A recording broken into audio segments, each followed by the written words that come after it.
Assalamu alaikum, qandaysizlar? Hozir sizlarga Binance'dan P2P торговлясini qanday qilasiz ko'rsatib beraman. Qani uchun Binance kошелекка kiramiz. Kirgandan keyin oldi jag'ында menyulari bor. O'sha joqdan торговляga kiramiz. Kirganda o'sha joqdan menakay P2P deb turadi. O'shaga kiramiz. Kirganingizda o'sha joqdan menakay купить и продать bor. Анан бул жагында эгерде сиздерде мына азыр менде КГС деп Кыргызстандын сому турат, а бул жакта могу курстагы кыргызский сом. Вдруг башка валюта чыгып калган болсо, ушул жерди басасыздар дагы могу поисктен англисче өткөрүп туруп КГС деп жазсаңыздар мына кыргызский сом чыгат. Ушундай тандап коесуздар. Ушул учурда мынакей кыргызстанский сомго P2P торговлясы ачылат. Бул жерде эң көңүл бура турган нерсе биринчи курсу. Бул жерде 88-47ден турат. Бул адам мына торговля 440 сделка кылган экен, проценти 99-40. Рейтинги жакшы. Анан бул адам только оптимага эле сатам деп турат. Андан кийинки көңүл бура турган нерсеңиз лимит. Лимит 900 сомдон өйдө. Доступна $239 бар экен.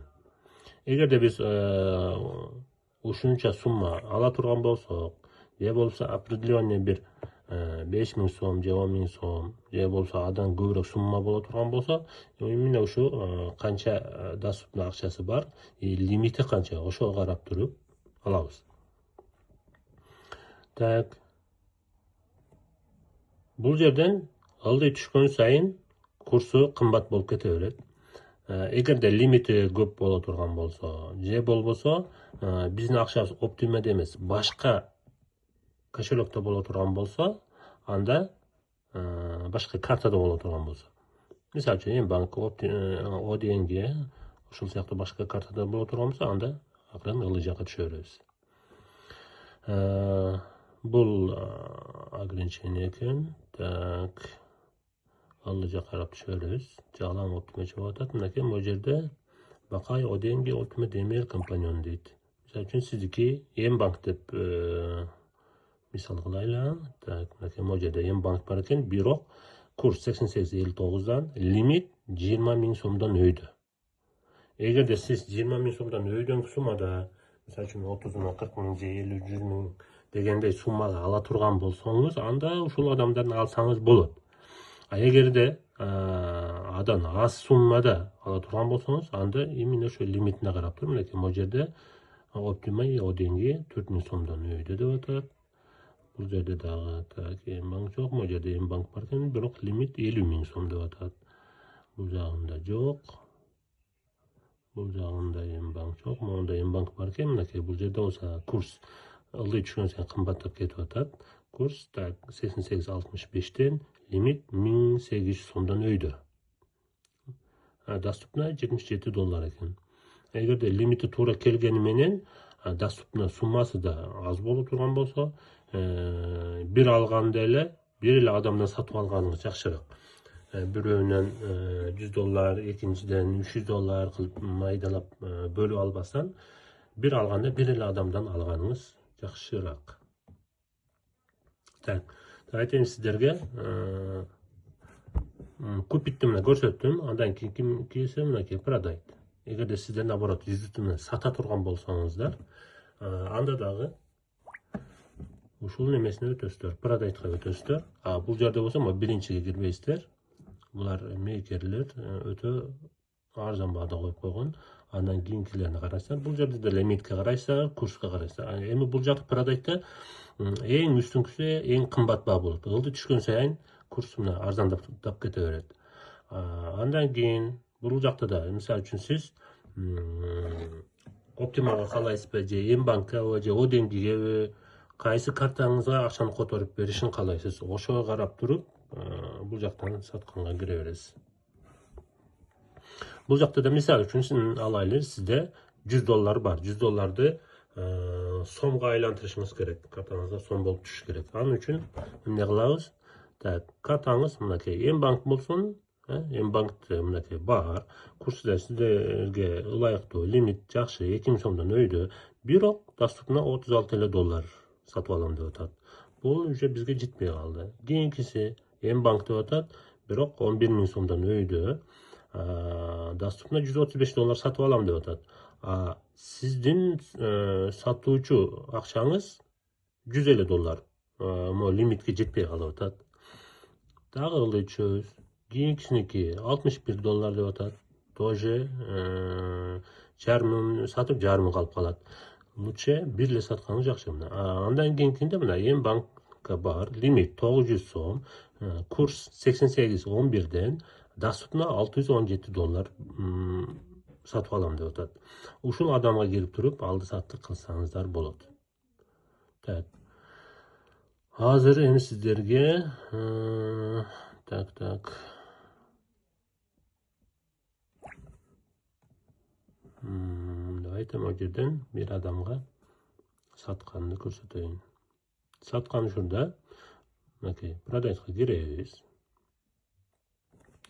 Так, бул жерден кааласак, так, бул адамдыкы кайсы карталары доступна эле. Так, Мбанк бар, Оптима бар. Оденги дагы бар. Менде үчөө тең бар. Кааласам Оптима, кааласам Мбанк, кааласам Оденgiге. Киребиз дагы. Эгерде сиздики Мбанкка сатчу болсоңуз, могу жерин басасыз дагы, могу жерден Мбанкты тандап алып аласыз. Давайте мен дагы Мбанкка неме алайын. Так. Окей, Мбанкка өткөрдүм. Эми бул жерден эгер 100 менен сата турган болсоңуз, мына до 100 деген жерге канча доллар сатасыз? Мисалы үчүн лимит мына почти 23 доллардан өйдөн сумманы коюшуңуз керек. 25 же 30 аккумулят этип доллар менен ушул жагына өткөрүп туруп долларды жазасыз. Эгер сом менен сата турган болсоңуз, сразу сом менен аккумулят эте турган болсоңуз, лимит 2000 сомдон өйдө болуш керек. Калсаңыз 2,5 сомдукпу же 3000 сомдук сатасызбы, до КГС деген жерге сом менен жазасыз. До 100 деген жакка доллар менен жазасыз. Давайте 2000 сомдук сатайлы. Окей. 2000ден аз кыла турган болсоңуз, могу жерде кызыл болуп чыгып калат. Себеби лимит 2000 сомдон өйдө дегендиги үчүн. 2000 сом деп жаздык, лимит доступна болду бизге, Мбанкка сатабыз. Бул жерде требованиясы чек оплаты дейт. Бул уже сатып алып аткандагы немесине киргизип койгон. Так, биз дагы мына разместить ордер кылабыз.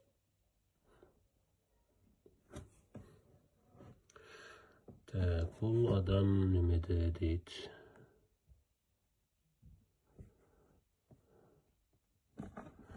Так.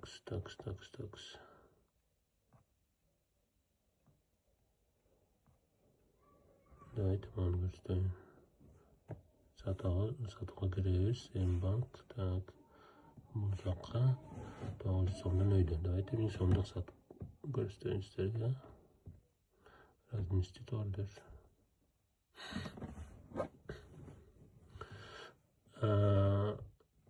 Бул Binance'ın ээсинин аты Элдар Шаршенов деген адам.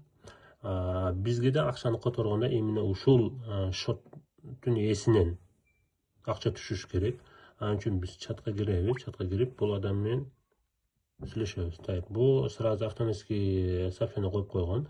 Здравствуйте, чтобы все прошло быстро, сразу отправлять QR-код. QR-код сурап атат. Анын үчүн биз плюсту басабыз. Альбомго киребиз. Бул жерден мен Мбанкымдын QR-кодун жерден түшүм керек.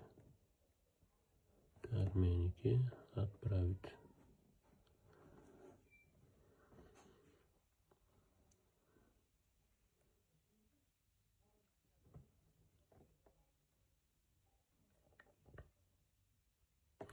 Могу жерде мынакей ожидание оплаты 15 минут. Көпчүлүк 15 минутты коет. 15 минуттан ичинде эгер бул адам сизге акчаны которуп бербесе, бул сделка автоматически отмен болуп калат. Agar ошол 15 мүнөттүн ичинде акчаны которо турганбызса, отмен болбойт. Анда демек бул адамдын алды саттыгыбыз жүрөт. Так, күтүп турабыз.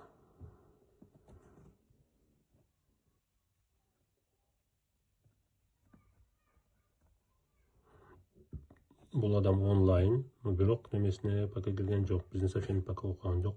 Окуган убакта билесиздер. Могу сообщениябыз галочкасы экөө болуп калат. Мындай алып туруп, суроо белги жөнөтүп койсок, же жду деп бир жазып уже мынакей көрдү, окуду. Азыр уже жөнөтөт.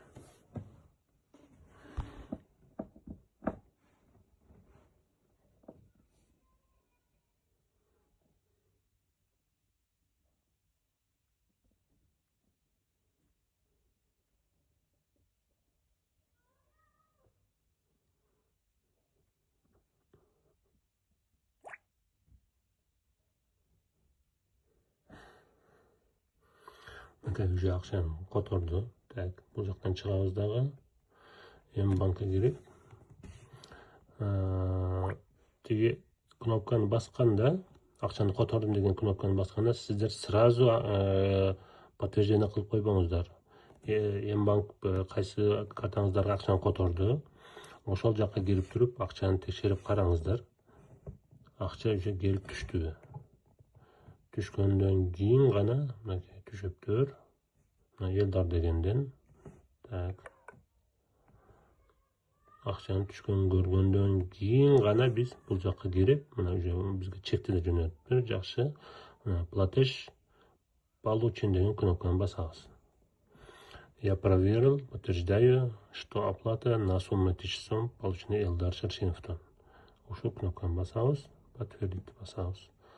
Баскандан кийин биз безопасностьта аутентификацияны кошконбуз. Же аутентификацияга, же болбосо биздин почтабызга, же экөөнө тең код келет. Так, ошол кодду мына карап турасыздар, 30 секунд сайын код келип турат.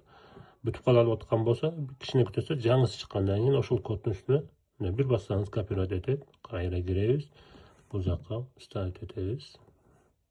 Ставить. Мынакей уже кетти. Кааласак, бул адамга мындай жакшы бир отзыв калтырып коебуз. Могу жерге дагы галочка коюп койсоңуз, ал адам да сизге кайра неме бериши мүмкүн. Канчалык комментарийде сизге дагы коюла турган болсо, ушунча жакшы болот. Все болду. Бул адам менен алды сатты кылдык. Андан кийин чыгып кете бересиздер.